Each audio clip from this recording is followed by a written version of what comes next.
अस्सलामु अलैकुम रहमतुल्लाहि वबरकातुहू। नाज़रीन, मैं खलीलुद्दीन अहमद और आप देख रहे हैं ESBN न्यूज़। नाज़रीन, हमारा मुल्क एक जमहूरी मुल्क है, हमारा एक दस्तूर है, एक क़ानून है जिसके हिसाब से फ़ैसले किए जाते हैं कि कौन मुल्ज़िम है, कौन मुल्ज़िम नहीं है। मगर आज जिस तरह से दस्तूर की धज्जियाँ उड़ाई जा रही हैं और जिस तरह से हमारे मुल्क का मजाक बनाया जा रहा है और जिस तरह से अदालत के बाहर हुकूमतें फ़ैसला करने लगी है, उस हिसाब से तो ऐसा लगता है कि अब हमारे मुल्क में अदालतों की ज़रूरत ही बाकी नहीं रही है। क्योंकि जिस तरह से आज मध्य प्रदेश की सरकार ने एक ज़ालिमाना फ़ैसला किया। नाज़रीन, आपको पिछली वीडियो में मैंने जिस तरह बताया था कि रामनवमी के मौके पर किस तरह से मुख्तलिफ़ रियासतों में फसादात बरपा हुए, एक जुलूस निकाले गए और उस जुलूस में किस तरह के नारेबाजी की गई और किस तरह से मुसलमानों को रगलाया गया, किस तरह से मुसलमानों की अमलाक को नुकसान पहुंचाया गया, किस तरह से वहाँ पे एक दहशत का माहौल पैदा किया गया, किस तरह से चुन चुन के मस्जिदों को निशाना बनाया गया, किस तरह से मस्जिदों के ऊपर भगवा झंडे लहराए गए, किस तरह से नारेबाजी की गई। उस मुख्तलिफ़ तस्वीर में मैंने आपको पिछले मेरे वीडियो में बताई थी 2 दिन कबल। मगर आज मैं जो बात करने जा रहा हूँ वो मध्य प्रदेश के ताल्लुक़ से है, जहाँ पे मध्य प्रदेश की चोर सरकार इसलिए कह रहा हूँ क्योंकि ये वहाँ की आवाम की मुंतखब करदा सरकार नहीं है, क्योंकि इस सरकार को वहाँ की आवाम ने नकार दिया था और इनको वहाँ पे इससे पहले जब वो वहाँ पे हुकूमत में कायम थे उनकी हुकूमत को उखाड़ फेंका गया था। मगर किस तरह से वहाँ पे एक चाल चली गई, किस तरह से 25 MLAओं को कांग्रेस से निकाला गया और अपनी सरकार चोर दरवाजे से बनाई गई, ये वो हुकूमत है। इसलिए मैं इस हुकूमत को चोर हुकूमत कह रहा हूँ, क्योंकि ये मुंतखब हुकूमत नहीं है वहाँ की। तो जिस तरह से इस हुकूमत ने पिछले जो 3 दिन पहले रामनवमी के जुलूस के मौके पर फसाद हुआ था, उसका एक्शन लेते हुए किस तरह से मुसलमानों के घरों को मलियामेट कर दिया गया, किस तरह से वहाँ पे ये कहा गया कि जो पत्थर बरसा रहे थे हम उनके घरों को पत्थर के ढेर में तब्दील कर देंगे, और ये वाक़या उन्होंने करके दिखाया। पिछले 48 घंटे भी नहीं गुजरे, 92 अफराद को कहा जा रहा है कि मुसलमान अफराद को वहाँ पे गिरफ्तार किया गया, उनके ऊपर मुख्तलिफ दफ़ात के तहत केसेस बुक किए गए। और पिछले 48 घंटे में हुकूमत ने ये फैसला भी ले लिया कि ये लोग मुजरिम हैं और इनके घरों को तहस नहस कर दो। और जो लोग कई साल अपनी मेहनत की कमाई, खून पसीने की कमाई करके इन्होंने अपना आशियाना बनाया था, किस तरह से मुसीबतें ढोकर इन्होंने अपने मकान बनाए थे, उसी मकान को पल भर के अंदर नेस्त व नाबूद कर दिया गया, किस तरह से मलबे के ढेर में तब्दील कर दिया गया। ये आप इसकी तस्वीरें देखिए, मुख्तलिफ तस्वीरें मैं जो आपको बता रहा हूँ।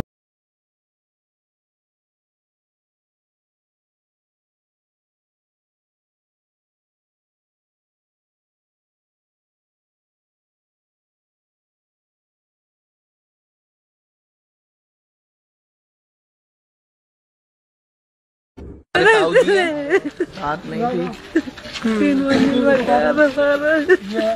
अच्छा, भाई रहते थे इसमें दुकान में। 2 दुकान थी, हमारी एक हमारी ताऊ। नाना के घर क्या लेके जा रही हो आप? आटा लेके जा रहे हो। रो क्यों रही हो आप? 2 दिन से भूखे हैं। कहाँ पर? गुलशन नगर जा रही हो? आटा और क्या लेके जा रहे हो उसमें? आटा और चावल। क्या नाम लिखती हो आप? कहाँ रहती हो आप? संजय नगर में रहती हो। ठीक, समझे, इतना नहीं सोचो। आज 2 तारीख के बाद से बस यही सोच रहे क्या करेंगे और कैसे करेंगे हम काम, क्या हमारा पालन पोषण कैसे करेंगे। ऐसा छोटा मोटा काम करते जिससे हमारे परिवार का गुजारा चलता।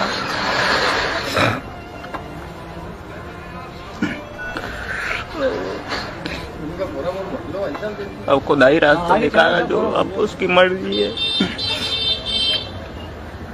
हम लोग करते हैं, 1 हफ्ता समय दीजिए। ये मकान पूरा जला दिया गया है और सामान पूरा लूट लिया गया है। ये देखो ये गरीब की बस्ती थी, इसमें आग लगा दी और ये इनका खाने पीने का राशन वगैरह, वॉशिंग मशीन, फ्रिज वगैरह थे इनके, ये सब जला के न लूट के न ले भगे। और ये सब ये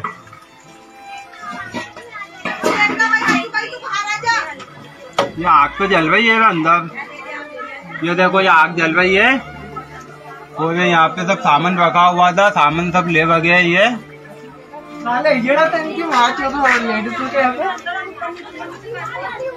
आग जल रही है अभी भी।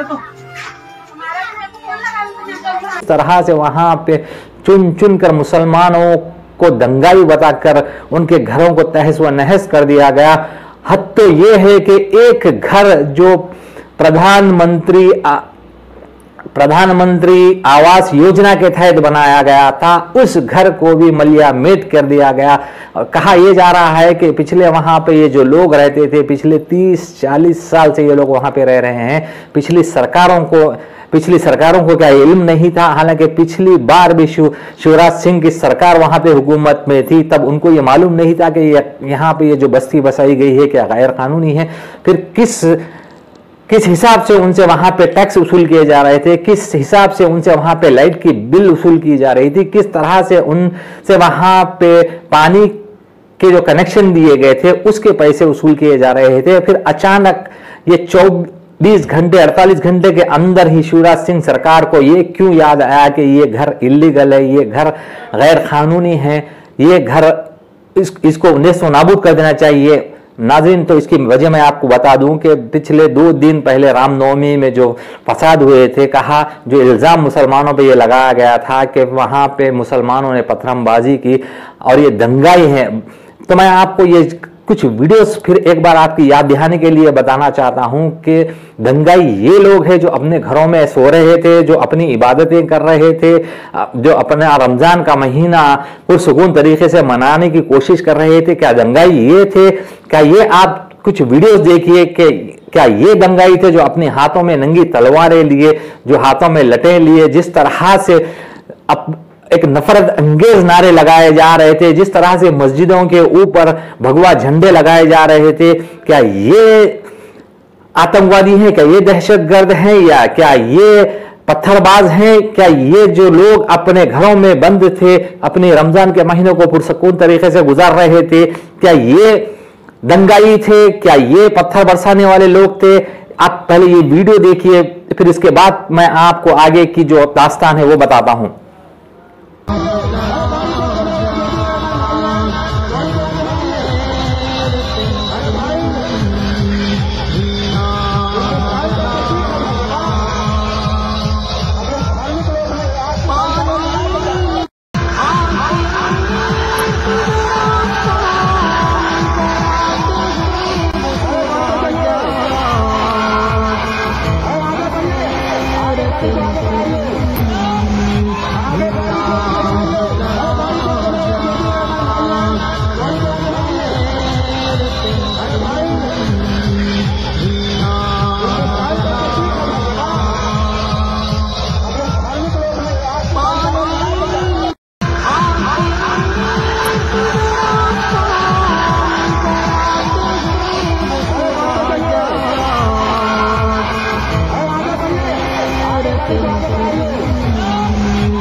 तो नाज़रीन, ये वीडियो देखा आपने कि किस तरह से खुलेआम तलवारें लिए हुए एक मजहब के खिलाफ, एक तबके के खिलाफ मुसलसिल नारे लगाए जा रहे हैं। वहां पर डीजे बजाए जा रहे हैं और डीजे पे नफरत अंगेज गानों को बजाया जा रहा है।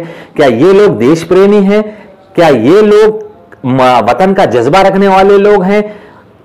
क्योंकि शिवराज सिंह सरकार को तो ऐसे ही लगता है कि किस तरह से ये लोग आतंक कर रहे थे, किस तरह से ये लोग दहशत मचा रहे थे, ये लोग बेकसूर है। और ये जो घर में अपने मुसलमान बंद बैठे थे, जो अपनी मस्जिदों में नमाजें अदा कर रहे थे, ये लोग दंगाई, ये कहा जा रहा है बेशर्मी से, इंतहाई बेशर्मी से ये कहा जा रहा है कि हमने दंगाई लोगों के ऊपर कार्रवाई की।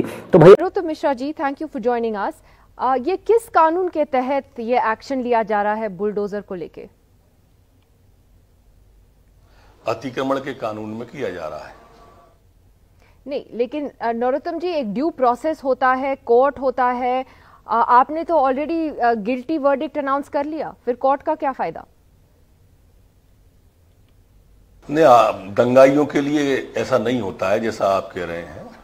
जो लोग वो जो बंदूक से गोली चला के एसपी को घायल कर दें, आप उनसे भी जरा पूछिए कि वो किस कानून के तहत तलवारें चला देते हैं, आईसीयू में छोटे छोटे बच्चों को भर्ती कर देते हैं, निरीह लोगों पर पत्थर फेंक देते हैं। ये विकृत मानसिकता के लोग हैं जी। लेकिन ये तो आपका कहना है कि XYZ वो दंगाई है, वो तो कोर्ट को देखना होगा कि कोई गिल्टी है या नहीं गिल्टी है, या आप कह रहे हैं कि कोई दंगाई है या नहीं है? नहीं, मैं तो आपसे पहले कहा कि विजुअल और फुटेज आप समानांतर चलाओ, तो आप फिर ये सवाल शायद न करो। उनमें चेहरे दिख रहे हैं, कौन फेंक रहे हैं ये भी दिख रहे हैं, और शांति तो भंग नहीं होने देंगे प्रदेश की हम। लेकिन नरोत्तम जी, तो फिर अदालत का क्या फायदा? फिर कोर्ट्स ही क्यों हैं हमारे सिस्टम में अगर आप ऐसे करेंगे? अदालत में जा रहे हैं ना, जो अदालत के केस हैं वो अदालत जा रहे हैं। हम कानून के दायरे में रह के ही काम कर रहे हैं, तो फिर बताइए ना, कार्रवाई कर रहे हैं। तो फिर ये कौन से कानून के दायरे में आप कर रहे हैं? कौन सा कानून है? जो कानून का दायरा है हमारे यहाँ पर बना हुआ, उस कानून के दायरे में। लेकिन उसका कुछ नाम होगा, उस कानून का कोई सेक्शन होगा, वो बताइए। नहीं, हमारे यहाँ अलग से एक्ट बना हुआ है वो। ठीक है, तो बताइए वो एक्ट का नाम बताइए। नहीं, पूरे देश में भी लागू है वो, यहाँ भी लागू है। जहां भी ये दंगाई होते हैं, जिसको जैसा देवान धूपान ढेड़ान कूटान अलग शास्त्रों में लिखा हुआ है जी। लेकिन आप सवाल का जवाब नहीं दे रहे हैं। आपने तो कोर्ट का दायरा पकड़ लिया है, मतलब यू हैव डिसाइडेड कि आप जज और जूरी बन जाएंगे, फिर कोर्ट का क्या फायदा? फायदा और नुकसान आप देखिए, मैं आपको देखने को मना नहीं कर रहा, और हम कानून के दायरे में ही काम करने की कोशिश करेंगे, न्यायालय के हर आदेश की पालना करेंगे। अभी ओवैसी साहब हमारे प्रोग्राम पे थे, वो कहते हैं कि आप मुसलमानों को टारगेट कर रहे हैं इस एक्शन के थ्रू। नहीं, वो मुसलमान और हिंदू आप कर सकते हैं, हम सिर्फ दंगाइयों की बात कर रहे हैं, हम हिंदू मुसलमान की बात नहीं कर रहे हैं। गलत जो करेगा वो गलत भरेगा। लेकिन जो सब गिरफ्तार हुए हैं वो तो सब मुसलमान ही हैं, जिनके खिलाफ कार्रवाई हो रही है वो मुसलमान ही हैं। जो दंगा करेंगे वो होंगे। आप मुसलमान की बात करें, मैं दंगाइयों की बात कर रहा हूं। एक आखिरी बार मैं पूछना चाहूंगी आपसे, आप किस कानून के तहत ये एक्शन ले रहे हैं? हम कानून के तहत ही कर रहे हैं। आप होते कौन है? आप कार्रवाई करने वाले? आप कौन होते हो दस्तूर की धज्जियां उड़ाने वाले? आप कौन होते हो अदालतों का मजाक उड़ाने वाले? और आप कौन होते हो अदालतों के बाहर फैसले करने वाले? एक कानून के तहत एक मुकदमा दर्ज होता है, उसके बाद एक FIR बनाई जाती है, उसके बाद फिर एक कोर्ट में एक मुकदमा चलता है, उसके बाद कोर्ट फैसला करता है कि ये शख्स जिसके ऊपर ये जो इल्जाम लगे हुए हैं, वाकई ये शख्स कसूरवार है या बेकसूर है। मगर उससे पहले आपने खुद अदालत बनकर, खुद जज बनकर आपने 48 घंटे के अंदर ये फैसला कर दिया कि मुसलमान दंगाई हैं और उनके घरों को नेस्त व नाबूद कर देना चाहिए। जो पहले ही 2 दिन से मुसलमान वहां पर तकलीफ झेल रहे हैं, किस तरह से उनके दुकानों को आग लगा दी गई, चुन चुन के उनके मकानों को निशाना बनाया गया, किस तरह से उनकी अमलाक को नुकसान पहुंचाया गया, ये जो जुलूस जो निकला था उसके जरिए, और फिर उसके 48 घंटे के बाद हुकूमत ये कार्रवाई करती है कि ये लोग पत्थरबाज है। तो अगर ये लोग वाकई में अगर पत्थरबाज हैं, तो भी आपका ये काम नहीं था कि आप इनके ऊपर इनके घरों के ऊपर बुलडोजर चला देते। एक अदालत है, एक कानून है हमारा, हमारे मुल्क एक दस्तूर पे चलता है, मगर आज जिस तरह से दस्तूर की धज्जियां मध्य प्रदेश में उड़ाई जा रही है, जिस तरह से एक तबके को परेशान किया जा रहा है, किस तरह से एक तबके को उनके कारोबार को तबाह बर्बाद करने की कोशिश की जा रही है, किस तरह से उनको एक दूसरे दर्जे का शहरी बना के रख दिया गया है, ये क्या हुकूमत से कोई सवाल करने वाला नहीं है? और हमारे मुल्क के वजीर आजम से आज मेरा सीधा सीधा सवाल है नरेंद्र मोदी जी से कि नरेंद्र मोदी जी, पिछले चंद दिन पहले जिस तरह से आपने मगरबी बंगाल में एक वाक़या रौनमा हुआ था, तो आपने टीवी पर आकर एक बयान दिया था।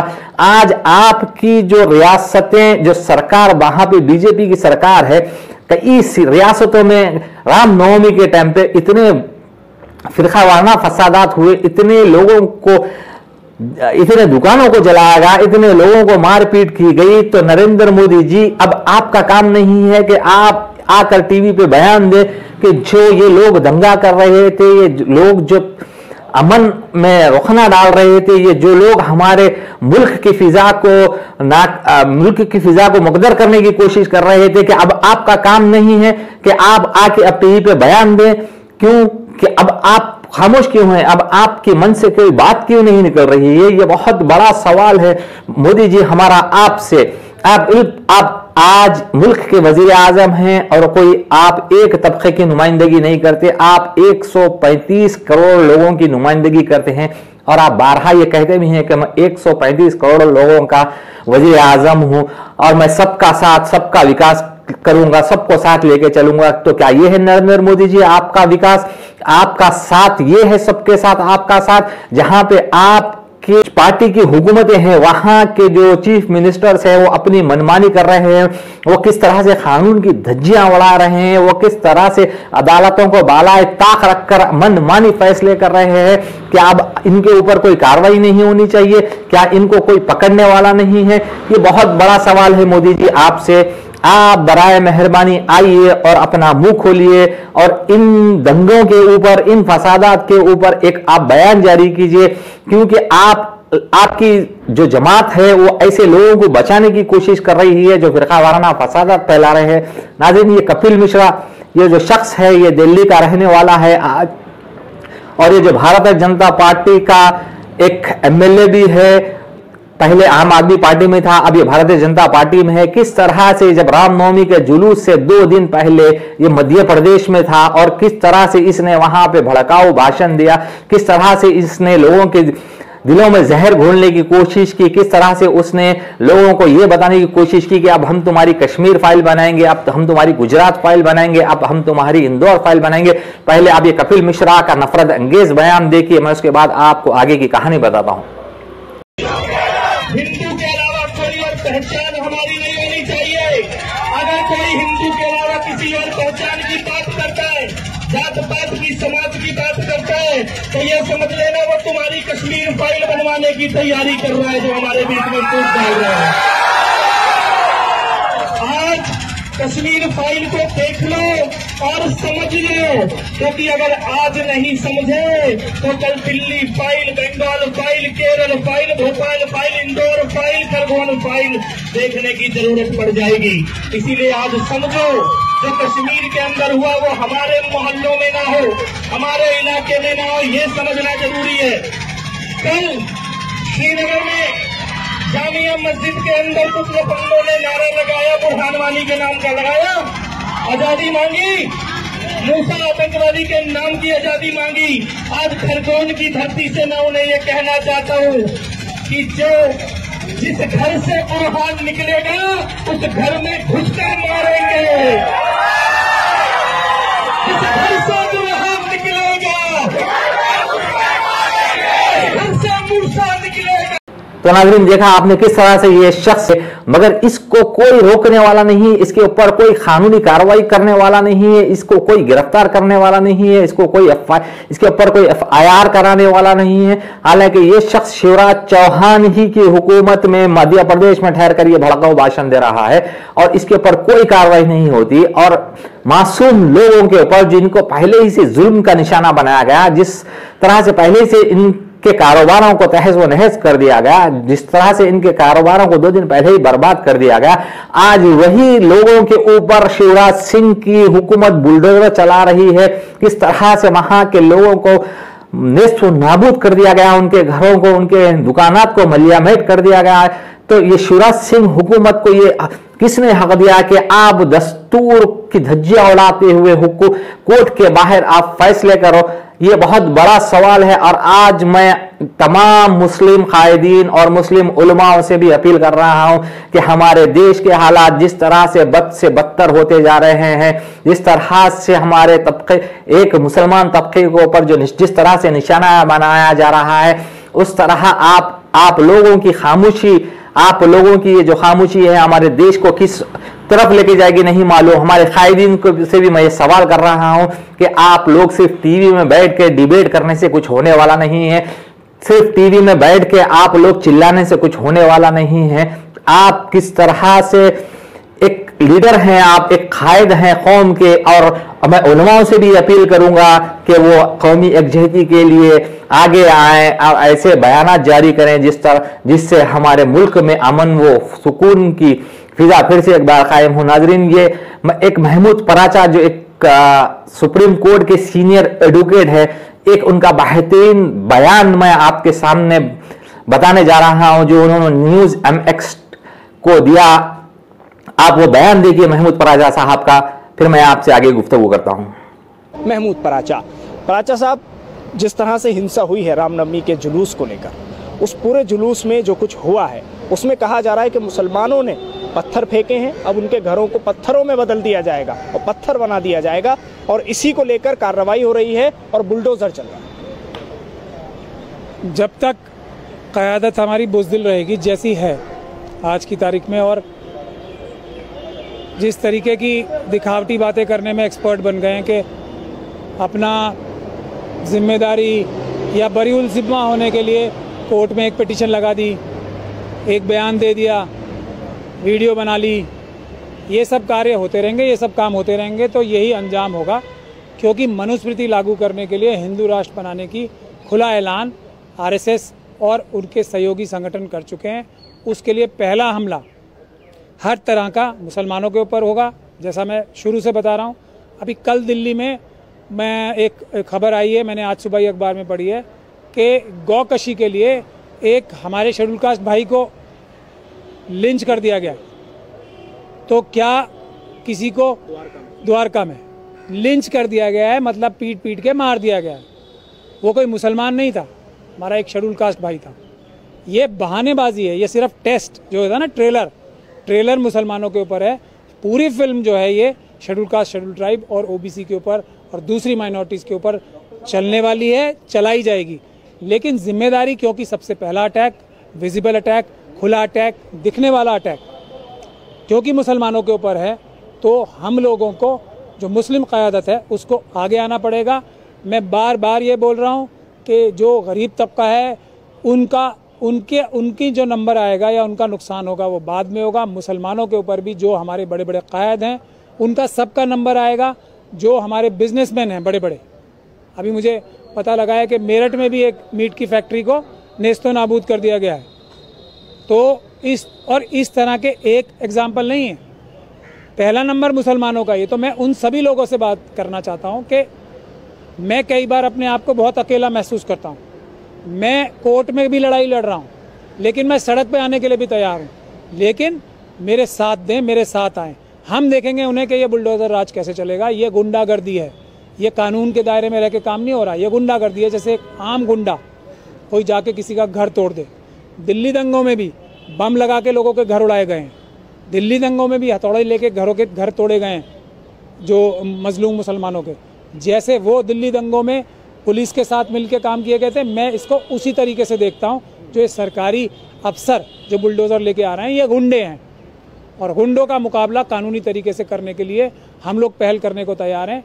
आएँ, हमारे पास आएँ, मैं खुला इनविटेशन और दावत दे रहा हूँ, हम लोग सड़कों पे भी लड़ाई लड़ेंगे। प्राचा साहब, एक सवाल ये भी है कि जिस तरह बुलडोजर ये चलाया जा रहा है, क्या इस पूरे मामले में जो भी ये प्रक्रिया हो रही है, क्योंकि अगर देखा जाए जितना मालूम है हमें उसके हिसाब से भी अगर कोई बहुत बड़ा अपराधी भी होता है तो उसके मकान की कुर्की के आदेश होते हैं और वो भी कोर्ट की तरफ से ये सारी चीज़ होती है, तो क्या बुलडोजर चलाने के लिए कोर्ट से आदेश लिए गए होंगे, आप समझते हैं? मैंने कहा तो है, ये कोई सरकारी अफसर नहीं है, ये गुंडे हैं। अब गुंडे तो गैर कानूनी काम अपराध कर, वर्दी पहनने से कोई सरकारी अफसर नहीं हो जाता। भारत के संविधान पे, भारत के अंदर जो संविधान के तहत जो पार्लियामेंट में कानून पास हुए हैं या असेंबली में कानून पास हुए हैं या दूसरे एडमिनिस्ट्रेटिव ऑर्डर्स हैं, उस पे अमल जो करता है वो सरकारी अफसर होता है, वो पब्लिक सर्वेंट है। कोई अगर सरकारी, मैं आपको एग्जांपल देता हूँ, कोई बैंक मैनेजर खुद अपना बैंक लूट ले तो वो बैंक मैनेजर वाला काम होगा क्या? ये वैसा काम है कि कोई बैंक मैनेजर या बैंक का जो सिक्योरिटी गार्ड है वही खुद बंदूक की नोक पे बैंक का लॉकर तोड़ के बैंक के पैसे छीन के भाग जाए, वैसा काम है। ये क्रिमिनल एक्टिविटीज़ हैं और ये जो इनकी पॉलिटिकल लीडरशिप है उनके कहने पे हो रही हैं, तो उनके ऊपर भी 120 बी लगेगी। जो शिवराज सिंह जी चौहान और जो दूसरे मुख्यमंत्री यूपी के भी जो इस प्रकार की भाषा का प्रयोग कर रहे हैं, धारा 120 बी लगेगी उनके ऊपर भी। ये सिर्फ अधिकारी ही बंद नहीं होंगे, अधिकारी पहले उनके ऊपर एफआईआर कराने के लिए तैयार हों, हिम्मत जुटाएं। इन सभी अधिकारियों के ऊपर एफआईआर दर्ज होगी और फिर जब इनका पुलिस रिमांड होगा इन अधिकारियों का, ये बताएंगे कि हमने इस पॉलिटिकल लीडर के कहने पर ये कार्रवाई की थी जो कि गैर कानूनी है, तो वो पॉलिटिकल लीडर भी जेल जाएगा। और उस पॉलिटिकल लीडर की जब पुलिस रिमांड होगी तो वो उसमें डिस्क्लोजर करेगा कि मुझे तो नागपुर से बताया गया था। तो ये चेन ऐसे बनेगी, आप लोग हिम्मत करके आगे नहीं आएंगे तो भारत का संविधान आपकी हिफाजत नहीं कर पाएगा। अच्छा, आप लगातार कह रहे हैं क़यादत पर सवाल उठा रहे हैं, अगर मैं ये समझूं तो आप तो खुद पर भी सवाल उठा रहे हैं, क्योंकि मुस्लिम पर्सनल लॉ बोर्ड का तो आप हिस्सा हैं, आप कायदों पर सवाल उठा रहे हैं। लगातार आप कहते हैं कि भाई क़यादत हमारी कमज़ोर है, हमारी क़यादत कुछ नहीं कर रही है, कायद के तौर पर तो आप भी देखे जाते हैं। तो मैं अपने आप में शर्मिंदा तो हूँ, मैं अपनी गलती तो मान रहा हूँ कि मैं उतना नहीं कर पा रहा, मैं उसका कोई एक्सप्लेनेशन भी नहीं दे रहा, एक्सप्लेनेशन होना ही नहीं चाहिए। मैं ये बहानेबाजी लगाऊं कि मैं कोर्ट के केसेस इतने ज़्यादा फंसा हुआ हूँ और मेरे पास शेड्यूल कास्ट, शेड्यूल ट्राइब और मुस्लिम कम्युनिटी के, सिख कम्युनिटी के इतने ज़्यादा मुकदमे हैं कि मुझे सांस लेने की भी फुर्सत नहीं मिलती। ये बहाना भी नहीं चलने वाला है। पब्लिक को आगे आना चाहिए, मेरा भी गिरेबान पकड़ना चाहिए। मैं आपको क्लैरिफिकेशन तो दूं कि भैया मैं सुबह से 6 बजे से उठता हूं और रात को 3 बजे सोता हूं, लेकिन किसी ने आके मेरा गिरेबान पकड़ा। ये है गलती हमारी आवाम की, तो मैं एक्सप्लेनेशन नहीं दे पा रहा। हर एक कायद जो अपने आप को कायद कहना चाहता है, जो पर्सनल लॉ बोर्ड में मेंबर है, ये जो हमारा मजहबी रहनुमा है, हमारा पॉलिटिकल लीडर है, उसके जाके गिरेबान पकड़े मुझ समय, सबसे पहले आए मेरा गिरेबान पकड़े। मैं आपको अपनी एक्सप्लेनेशन दूंगा, मैं आपको अपनी डायरी दिखाऊंगा, आपसे कहूँगा आप मेरे साथ रहिए। अगर आप मुझे फिर माफ़ कर पाएँ कि हाँ महमूद प्राचा जो है इसलिए सड़क पे उतर के पूरा आंदोलन का में टाइम नहीं दे पा रहा, तब मुझे माफ़ करें, उससे पहले मुझे भी माफ़ ना करें। जब तक ऐसा एटीट्यूड हम लोग नहीं रखेंगे, हमारी कम्युनिटी की जो जिम्मेदारी है ना सिर्फ अपनी हिफाजत करने की, बल्कि जो दूसरे कमज़ोर तबके हैं उसकी भी हिफाजत करने की, उसमें हम फेल हो रहे हैं। तो मुसलमान जो अगर देखा जाए खौफ में है, तो वो तो अपनी क़यादत की वजह से अब खौफ में, ये बात कही जा सकती है। मुसलमान तो खौफ में नहीं है। नहीं, बहुत सी बातें ऐसी सामने आ रही हैं, भाई बुलडोजर चल रहा है, मस्जिदों पर झंडे लहराए जा रहे हैं, भगवा रंग के मज़ार जलाए जा रहे हैं, कोई बोल नहीं रहा है। मुसलमान कभी भी कानून अपने हाथ में नहीं लेता, समझे आप, इसीलिए डायरेक्ट रिएक्शन नहीं कर रहे हैं कुछ। लेकिन वरना कहा तो यही जा रहा है कि मुसलमानों ने एक्शन किया, भगवा रंग के जो गमछे डाले हुए थे उन्होंने रिएक्शन किया, मुसलमानों ने पथराव किया। वो झूठ बोलते जाए, कुछ भी झूठ बोलने से तो होना नहीं है ना। मुस्लिम्स कभी भी, अगर वो सच्चा मुसलमान होगा तो कभी भी ये नहीं करेगा। वो कानूनी तरीके से काम करना चाह रहा है और उसके लिए ज़रूरत है हम जैसे जो अपने आप को कायद कहते हैं उनका, हम जैसे जो अपने आप को मजहबी रहनुमा कहते हैं, हम जैसे जो इतनी बड़ी बड़ी तंजीमें चला रहे हैं, उन जैसे जो करोड़ों हज़ारों करोड़ रुपए इकट्ठे कर रहे हैं और जिनके ऊपर ईडी की रेड नहीं पड़ रही, तो उसकी वजह समझ जाएं, लेकिन उनके गिरेबान पकड़ें। क्योंकि मुस्लिम जो आवाम है बहुत ज़्यादा बहादुर है, लेकिन वो बहादुर होने का मतलब ये नहीं है कि हम किसी के ऊपर गैर कानूनी तरीके से हमला करेंगे। वो डर नहीं रही है, कोई मुसलमान नहीं डर रहा है। क़यादत उनके पैरों में बेड़ियां बांध रही है। वो जाएं, उनसे सवाल करते हैं तो उनको वो सही जवाब नहीं देते। वो उनको कहते हैं कि हमने केस डाल दिया, हम तो प्रोटेस्ट नहीं करना चाहते, या मेरे पेट में दर्द है, मैं बीमार हूँ, मैं लाठी लेके चल रहा हूँ। लेकिन जहाँ मिलने जाना होगा नागपुर, तो बगैर लाठी के भाग के पहुँच जाएंगे। हो रहा है ना यही। अगर कोई क़यादत वाला ये कह दे कि आइए, जो हमारी आवाम कह के हम चाहते हैं कि आप हमें लीड कीजिए, हम पब्लिक प्रोटेस्ट करना चाहते हैं, हम पीसफुल प्रोटेस्ट करना चाहते हैं, हम कानून के दायरे में रह के प्रदर्शन करना चाहते हैं, हंगर स्ट्राइक पे बैठना चाहते हैं, हम कोर्ट अरेस्ट देना चाहते हैं, उसमें बताएंगे कि मैं बीमार हूँ, मुझे जो है वो क्या है आजकल सबसे अच्छी बीमारी है ना, शुगर है, मैं चल नहीं पा रहा हूँ और क़यादत मुझे ही करनी है, चल नहीं पा रहा हूँ, मुझे लेके चलते हैं 5-5 आदमी तो। लेकिन अगर नागपुर से कोई इनविटेशन आ जाए तो मैं भाग के चला जाऊँगा, फिर मुझे इन सपोर्टर्स की भी ज़रूरत नहीं होती, ना लाठी की ज़रूरत होती है, क्योंकि वहाँ तो कुछ सीक्रेट बात होनी है ना, ये है प्रॉब्लम।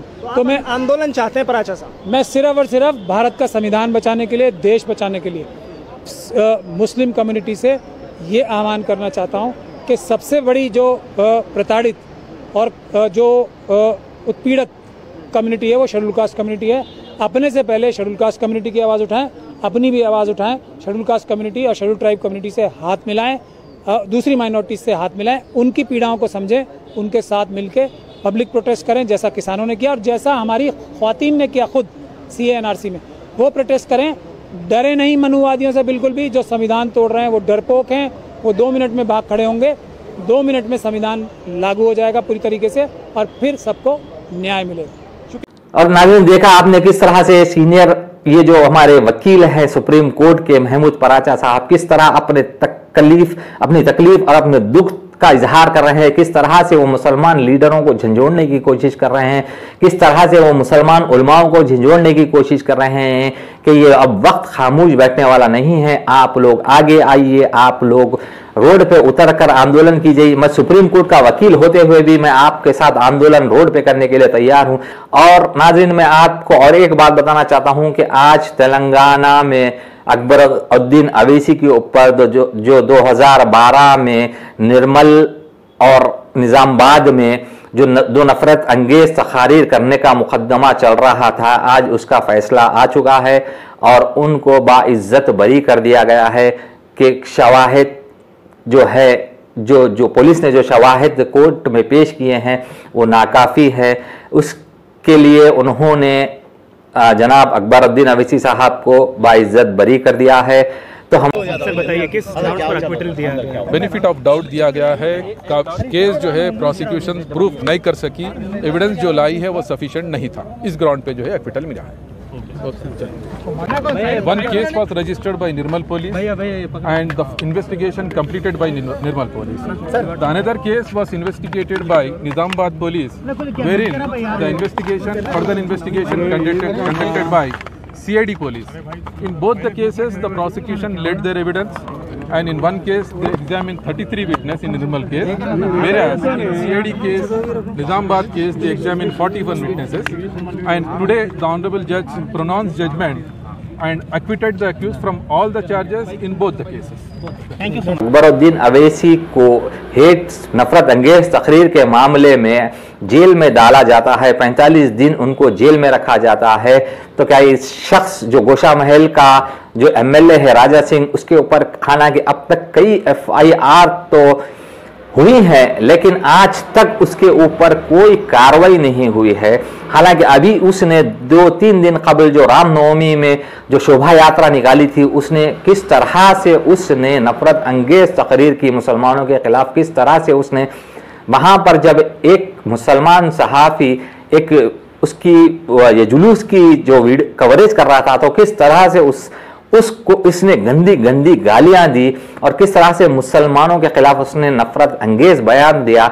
हालांकि FIR तो उसके ऊपर दर्ज हुई है, मगर सवाल यह है कि क्या खाली FIR दर्ज कर लेना हमारा काम है, क्या कानून कार्रवाई करेगा या नहीं उसके ऊपर। हालांकि जब उत्तर प्रदेश में इलेक्शन चल रहे थे तो इसने एक बहुत ही नफरत अंगेज बयान दिया था, तो इलेक्शन कमीशन ने इसका नोट लेते हुए उसके ऊपर वहां से या हुक्म दिया था दिल्ली या तेलंगाना की पुलिस को कि इसके ऊपर FIR दर्ज की जाए।